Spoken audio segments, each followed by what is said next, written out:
पनवेल नवी मुंबई व रायगड जिल्ह्यातील ताज्या बातम्या आणि घडामोडींसाठी सबस्क्राईब करा SN मराठी न्यूज चॅनल आणि दाबा बेल आयकॉन। दादा विषय असा आहे की काल धनंजय मुंडे बीडमध्ये होते आणि बीडमध्ये त्यांनी म्हटलेलं आहे की इकडे काही जरी झालं तरी नाव माझंच येतं। बीडमध्ये कोणतीही घटना घडली की माझंच नाव घेतलं जातं। त्याचं काय नाव येतं त्याला कोण विचारतंय? कोण आहे तू, कोण लागून गेलास तो नाव घ्यायला आणि त्याला काय गुतलंय कोणाचं तो नाव घ्यायला? वर्तणुकीत बदल कर ना। ज्या मराठ्यांच्या जीवावर निवडून आला त्या मराठ्यांचेच मुर्दे पाडतो का? लोकांच्या हाताने तुझे लाभार्थी टोळी त्यासाठी झालं ना वैर, सगळं वैर झालं ना। गोपीनाथ मुंडे साहेब होते तेव्हा मराठा समाज आणि वंजारी समाज एकमेकाला किती माया लावायची। तुझ्या नास्तिकपणामुळं तुझ्या त्यातल्या वर्तणुकीमुळे ते लाभार्थी गुंडाळ लोक ते भंगार भुंगारी गोळा करून आणले तो कुठून?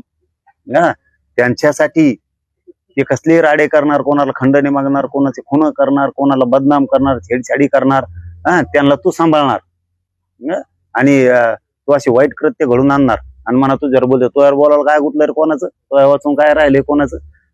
फालतू जाळे करणार। अहो मंत्री कशाला होते माणसं? पहिले विकास करा, विकास करण्यासाठी मंत्री व्हायचे, काम मतदारसंघातले करण्यासाठी मंत्री व्हायचे। अरे मंत्री नुसते केलेले हे गुंडांनी त्याच्या लाभार्थी टोळीनी केलेले कुटाने याच्या केशी होऊ नये, गुन्हे दाखल होऊ नये यासाठी मंत्रीपद मागत येते।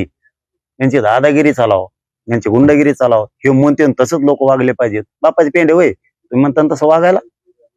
अरे किती खरं सांगतो मी तुम्हाला, गोपीनाथ मुंडे साहेबाच्या काळात ना मराठा आणि वंजारी समाज इतके एकमेकाला माया लावायचे। याचे लाभार्थी लोक आल्यापासून, हे गुंडाळ लोक आल्यापासून लोक एक आमचे मराठीचे लोक यांना माया सुद्धा लाविनात, त्या समाजाला माया सुद्धा लाविनात। कारण हे कचाकच मराठ्यांचे पोरं मारून टाकायला लागले। मग कसं काय मराठीचे लोक यांना माया लावणार?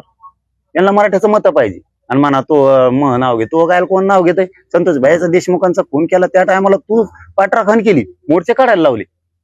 आता त्या 5 वडगावला खून झाला, 5 पट्टी वडगावला, परळी तालुक्यातल्या मतदारसंघातलं महत्वाचं गाव आहे आणि ती त्याचा मतदारसंघ आहे।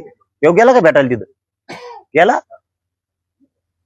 अरे तुझेच कार्यकर्ते नाही ते मला सांगा, तिथले मराठी एक तर भाजपचे असणार आहेत, नाही तर राष्ट्रवादीचे असणार आहेत, बहीण भावाचे दोघांचे, तिसऱ्याचं तर नाहीच आहेत तिथं। तुमचाच कार्यकर्त्याचा खून झाल्यावर तुम्ही भेटायला सुद्धा जात नाहीत। म्हणजे मराठ्यांनी का तुम्हाला नुसतं मतदान करायचे का? मतदान करायचं, निवडून आणायचं, तुम्ही कचाकच मराठ्यांचे पोरं मारून टाकणार। तुम्ही सोपं समजेल का एवढं? भाऊ चालून नाही देणार ते तसला शहाणपणा झालं ते आता बस झालं। लय गुंडगिरी केली तुम्ही 20-30 वर्षे।